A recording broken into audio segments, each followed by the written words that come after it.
Hey YouTube, this is Derek with Working Brothers. This is Brandon's video on how to clean a carburetor, but I'm going to do some voiceovers throughout the video, correcting some of the things that he says. I think overall he did a really good job on this video, but there's just a few things that I think need to be said differently or fixed, so expect that. Hello everyone, welcome to Working Brothers. I'm going to show you how to rebuild a four-wheeler carburetor. And before we do that, why don't you go ahead and hit that subscribe button. Okay, so first thing I'm going to do is I'm going to start by removing these 3 Phillips screws to take off the fuel bowl.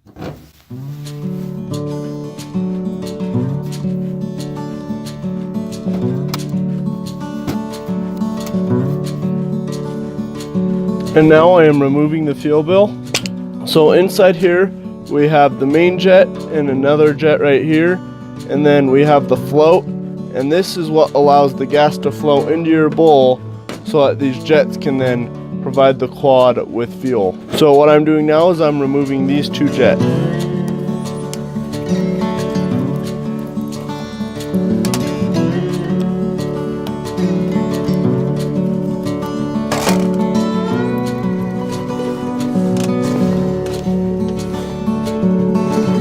Okay, and so on these jets, there is this little hole right here, and you're going to want to see light through that if you look up at a light. Go ahead and grab your carburetor cleaner.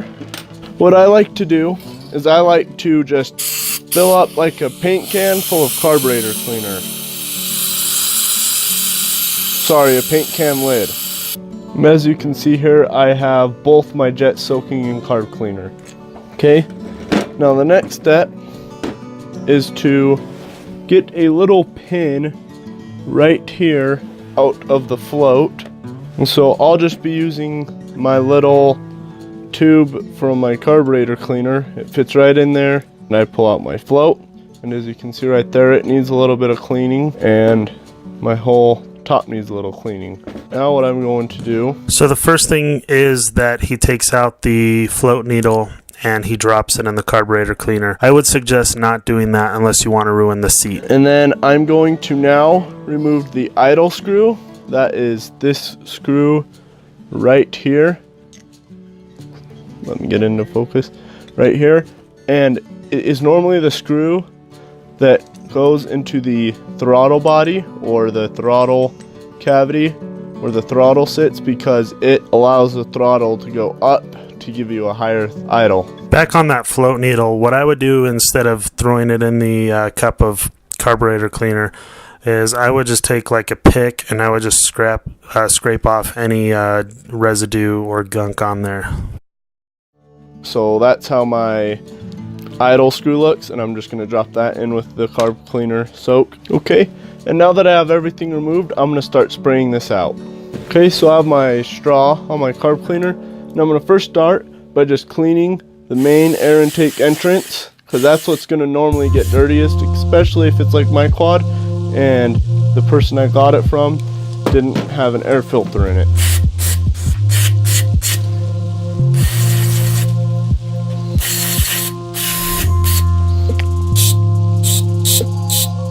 And see it shooting out right where that screw was. And then I'm going to push it into a little brass piece right there at the front too. And that's spraying right into where one of the jets were.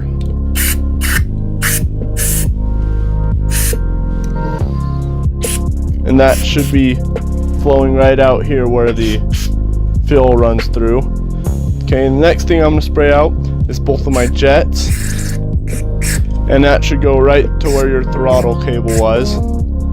And then this one should go to that air intake opening.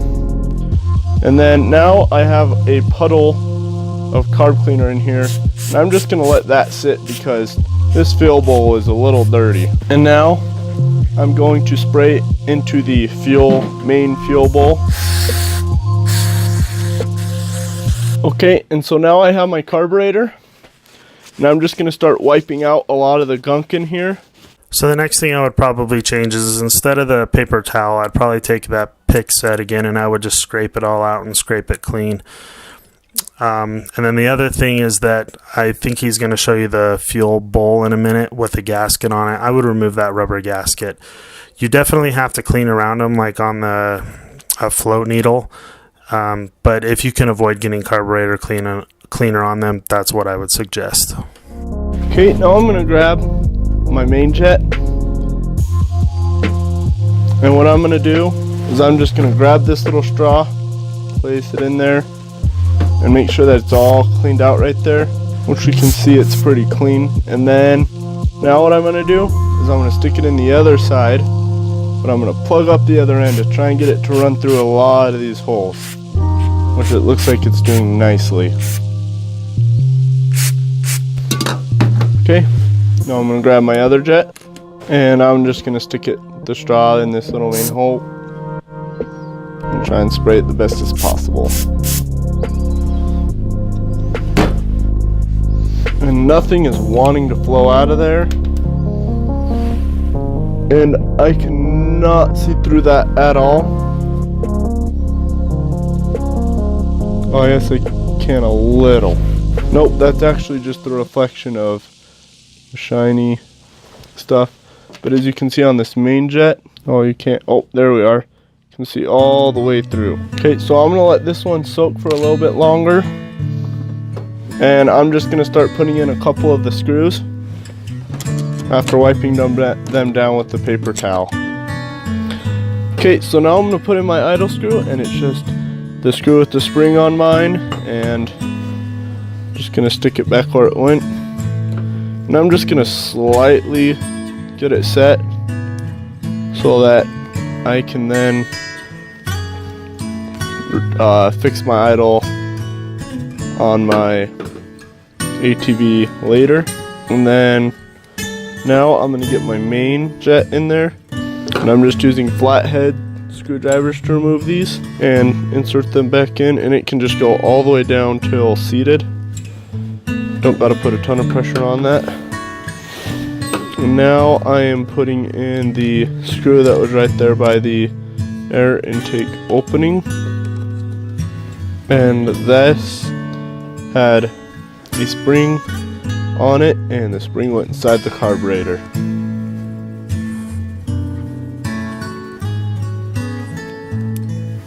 I am putting in the plunger for the floats, and that just goes back, sorry, probably can't even see that, and that just goes right onto here, into there. And I'm inserting my pin back in.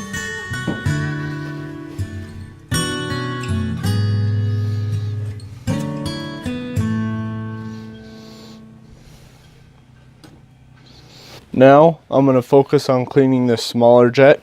And something I want to mention about cleaning these is it is wonderful if you have like a Tecton or Pittsburgh or any good pick set, because you can really get these things cleaned out. Okay, so I got my carburetor all hooked up, and I'm going to start it up and see how it runs. For the battery right now, I'm using my Harbor Freight Sendtech portable power pack.